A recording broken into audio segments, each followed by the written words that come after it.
Hello everybody and welcome to another video. I'm kind of in chaos here because I've just filmed some other videos and I've made a huge mess and I've sort of tidied up, but I know I'm going to continue making mess, so I've just kind of left most of it. But today I wanted to just do hopefully a fairly quick video on two of my jungle cactus. I've got them both here. You have seen them before. I did a haul when I first got them, but they are here, and as you can see they are fairly similar, but they're actually different plants. So I'm unfortunately not going to try and pronounce the plants, but I have this one is the epiphyllum, which I believe is the most common one. This is the one, I think, when people say like the zigzag cactus or the fishbone cactus, I think this is the one that they are referring to. I got them both at the same time. I think this one was slightly smaller when I got it, but as you can see it hasn't grown quite as well as this one. This one's grown a bit faster. I don't know if that is just the general, you know, just the plant, this one's a bit faster, or if it's the situation, because I've got these in slightly, this one sits on my bedside table and this one is in the next room on the shelves. Next door is slightly warmer and maybe a tiny bit brighter, but probably not too much, but it's definitely warmer than this room. So this one I will put on the screen because I'm not going to be able to pronounce them, but basically today I just wanted to repot them. So I haven't touched these since I got them. They're still in the mix they came in, and I think they could probably do with a size up. Maybe not this one so much. I'm going to see what the roots are like, but I definitely want to get them into my mix. But this one is just stunning, like the growth it's put out already, so I'm really excited to see what this one's going to do this growing season. So yeah, a little bit of an update as well for you, just to let you know how they're going. But yeah, this one's just covered in new growth, and this one is pushing out new growth. It's just doing it more slowly than the other one. So before we get into the repotting, I just thought I would give you some information on these plants. I've just done a bit of research, nothing in depth at all, but just to let you know the similarities and differences. So they're both native to southern Mexico, in the rainforest. Obviously nice humid environment for the jungle cactus as opposed to the desert cactus, which obviously likes a much drier environment. This one I believe is the less common, I think, because when you sort of like, or I found when I was researching, there's not a whole load of information, but I think that this one, the epiphyllum, is the more common one, that when people say they've got the like fishbone cactus, I think this is the one that they're talking about. I've seen them in garden centres before, and I've seen them flowering in garden centres before, and they've always been like a white cream flower, and that is what this one has. This one has white all the way through to kind of yellowy blooms, and I'm just going to refer to my notes. Yes, this one flowers through late summer, sort of early autumn time.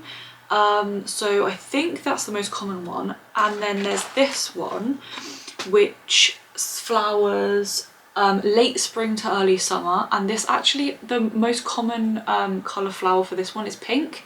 Apparently they do come in red and even white as well, but usually they have a pink flower. So there is a slight difference there.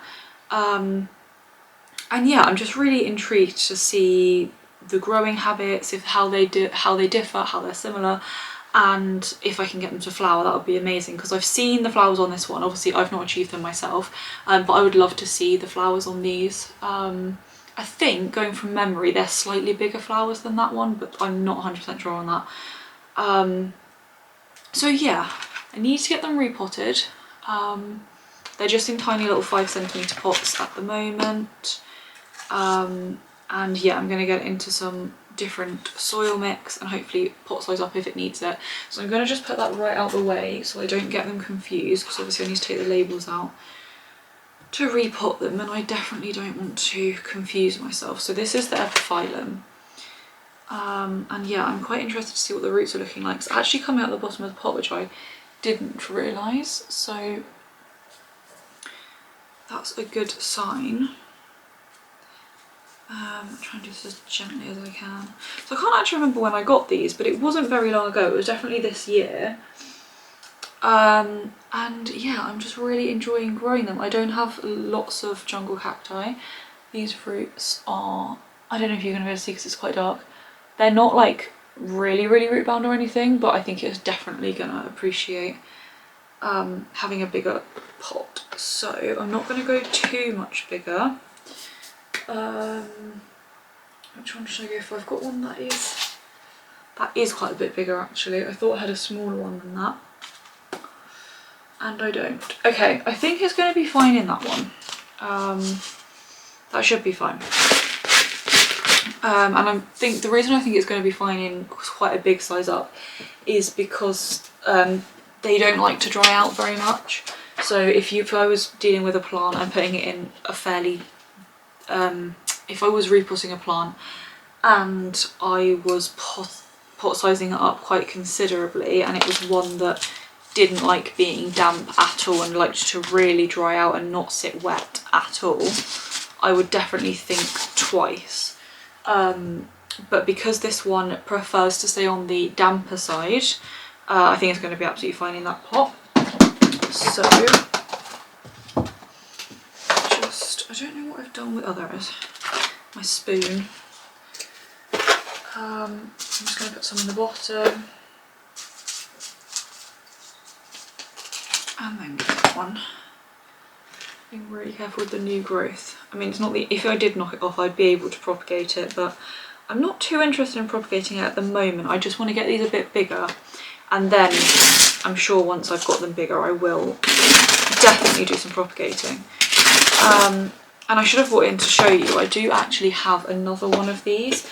I'm not sure which one it is, which is why I'm not potting it up with either of these. I got it from the plant swap, and it was just one, like, I don't know what you call these, like leaves or fronds. It was just one. And it's put out another one in my care. I had it in a propagation box and I've just taken it out just because these ones are doing absolutely fine out just in the general like room environment, so I've just taken it out to see how it does. But yeah, I think I'm only going to pot that one up with these if I really run out of room, or if it flowers and I know which one it is. I imagine it's this one, but I'm quite keen to just keep them separate and monitor how different they are really. There's quite a lot of, it's difficult researching things because obviously some people's opinion, you know, they disagree.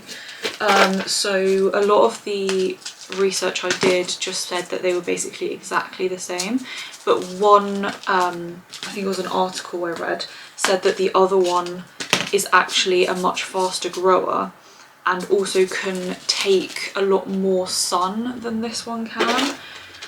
I don't know how true that is. As I said, I did quite a bit of research and there was only one thing that said that.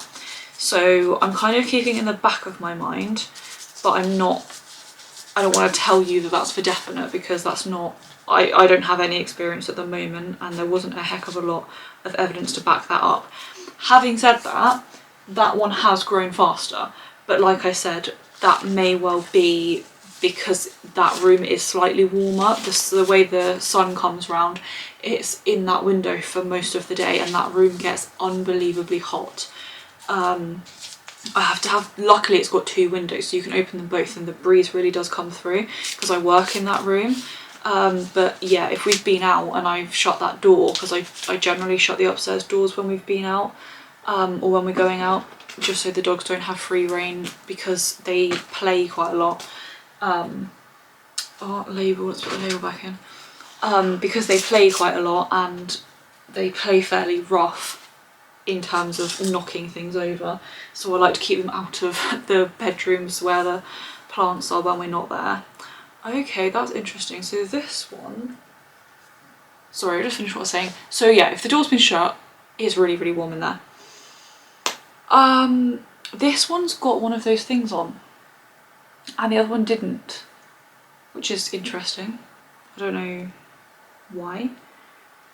But I'm just going to try and pull this off. There are quite a few roots going through it. Of course there are. But I don't really want it on there. It's coming off quite nicely actually at the moment. It is breaking down. I think they do break down, but I'm just having had the bad experience that I'm sure multiple people have had with the ones that don't break down, and you're putting all this effort into a plant and it's not growing, and then you find out it's got one of these net things around the roots. It's just infuriating. So I'm always a bit nervous, and if I can't pull them completely off, then I just break them up as much as I can, because it is a fine line between taking off for the health of the plant, but also if you're going to rip all the roots off in the process, there's not really a lot of point.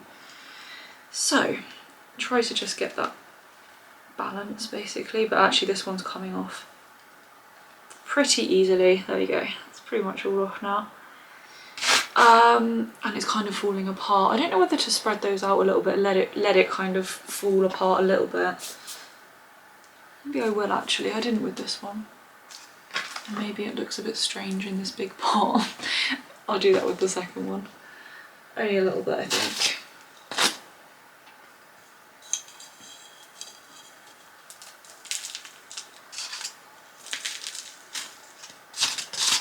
Okay, so a bit of moss in there. Some soil in here.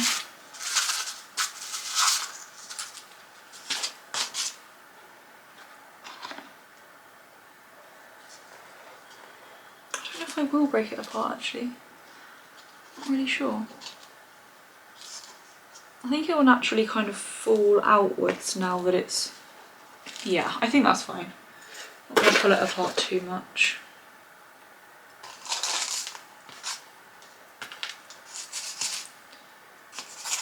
So yeah, I've left these ones in the mix that it came in for way longer than I normally do. I'm not really sure why, to be honest. I think just because it did seem to be retaining the water quite well. Usually my main problem with soil that you sort of buy plants in is that it's just so, I don't know what the word is, it just doesn't retain, it either retains the moisture too much and things just sit wet for such a long time, or you just can't get the moisture into it. I had that issue, well, I've got that issue at the moment actually. If you saw my last plant haul for the plants I bought in, would it have been March? I'm not sure if it was early April or if it was March, but not too long ago. They are still in the bathroom because they're still in isolation. It's been a few weeks, so it probably won't be too much longer and I'll be potting those up. But trying to keep those hydrated, I'm having a real problem because the soil, just as much as you soak it through, and what I've been doing is like pouring water through and then leaving it to sit as well, so it's like getting top water from the top and then water from the bottom, and it just won't absorb any water. It's like it's not hydrophobic, I don't even know what it is. I'm hoping that you guys know what I'm talking about, but I just really dislike that soil. I find it so difficult to work out when things need watering because it's also really light. I do a lot of my like checking to see if things need water. I do it by the weight of the pots, and I think that's from coming from working in a garden centre where you can't stick your finger in all the pots because you end up making, you know, if everybody did that, you'd end up making so many holes in the pot and it would look ridiculous. So I just do it off the weight of the pot. and it's so light, that soil, even when it's being watered, it's just light. I don't know why. So yeah, I personally find it really, really difficult to figure out if it needs watering or not. So as soon as they are like, they've been there a little bit longer and I will pest check them again, then I will be repotting those as well, and no doubt I will bring you guys with me. But this soil mix, I've said lots of times, for those of you who have watched a few of my videos, it's just a normal compost from the garden centre, pretty much whatever's on offer. I think this is Jack's Magic. And then loads of perlite, loads of sand. I like to put grit in it, but I don't have any grit at the moment, so I haven't got any of that in it. And then I've put leca in as well.